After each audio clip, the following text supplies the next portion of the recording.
NCIS Origins was supposed to be the next evolution in the franchise. A prequel series set in the early years of Leroy Jethro Gibbs's career had all the ingredients to reinvigorate the long-running procedural. Legacy character appeal, a fresh setting, and the chance to deepen the mythology of one of television's most iconic lawmen. But even before the series has properly launched, there are signs that it's already sabotaging itself, trapped between fan service, network pressure, and a fear of reinvention. On paper, NCIS Origins sounds like the kind of idea that would practically greenlight itself. A young Gibbs, navigating the formative years of his career in the 1990s, offers a blend of nostalgia and character exploration. With Mark Harmon narrating and executive producing, the connection to the flagship show is intact. But here's the problem. Instead of forging new ground, Origins is leaning too hard on what has already been done, and worse, it's ignoring what today's audiences actually crave in their prequels. Playing it too safe. One of the first warning signs is how safe the show seems to be playing things. Yes, Gibbs is a beloved character. But anchoring the story so heavily around a younger version of him, played by Austin Stowell, risks turning Origins into a highlight reel of how Gibbs became Gibbs. The danger with this kind of prequel is that it becomes more about checking boxes than telling a fresh story. Where did the coffee addiction come from? What about the rules? When did he learn to head slap?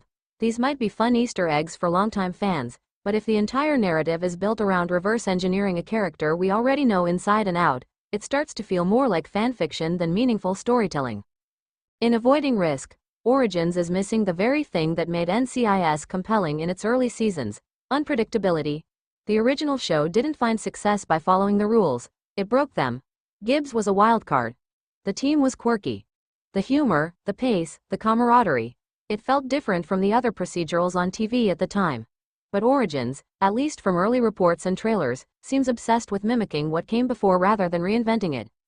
A prequel without purpose. The best prequels, Better Call Saul, Star Trek, Strange New Worlds, even Young Sheldon to some extent, all manage to justify their existence by expanding their universe, not shrinking it. They introduce new perspectives.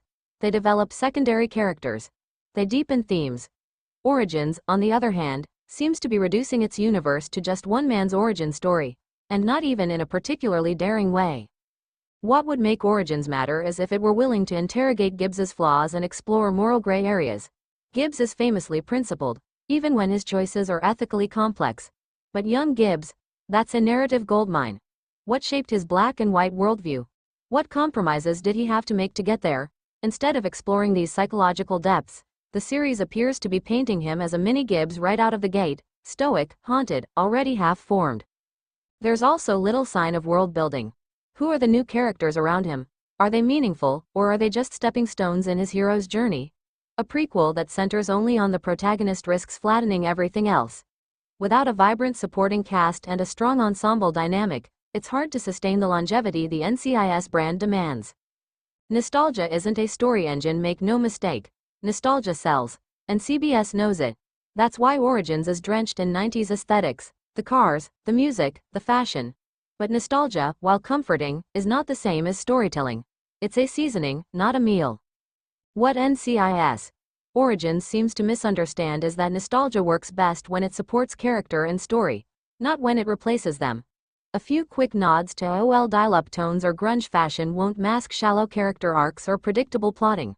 The prequel must deliver more than flashbacks and references. It needs to earn its existence through fresh, compelling drama that doesn't just echo what came before. So far, the marketing feels like a greatest hits tour for a band that hasn't written a new song in a decade. Casting and chemistry questions. Austin Stowell is a solid actor, but whether he can capture the essence of a young Gibbs without becoming a caricature remains to be seen. He's got the look, sure, the square jaw, the steely eyes, but Mark Harmon's performance as Gibbs wasn't just about toughness.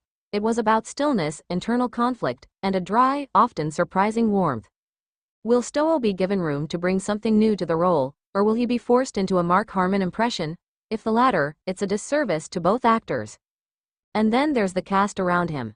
The original NCIS worked because of its ensemble. The banter between DiNozzo, McGee, Abby, and Ducky created lightning in a bottle. Without that magic, even Gibbs could feel a little one-note. Will Origins build a team worth caring about, or will everyone else feel like background noise? The network TV dilemma Origins also suffers from being a product of network television in an era when audiences expect more.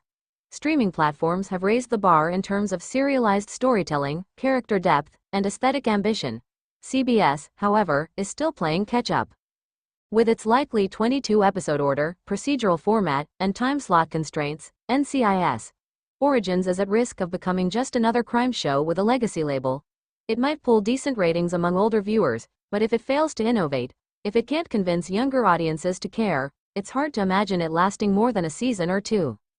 Opportunity wasted. The tragic irony here is that NCIS Origins could have been great. It could have been a gritty, emotionally layered exploration of trauma, duty, and identity.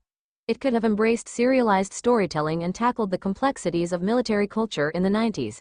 It could have shown us the pain behind Gibbs's silence, not just the origins of his quirks.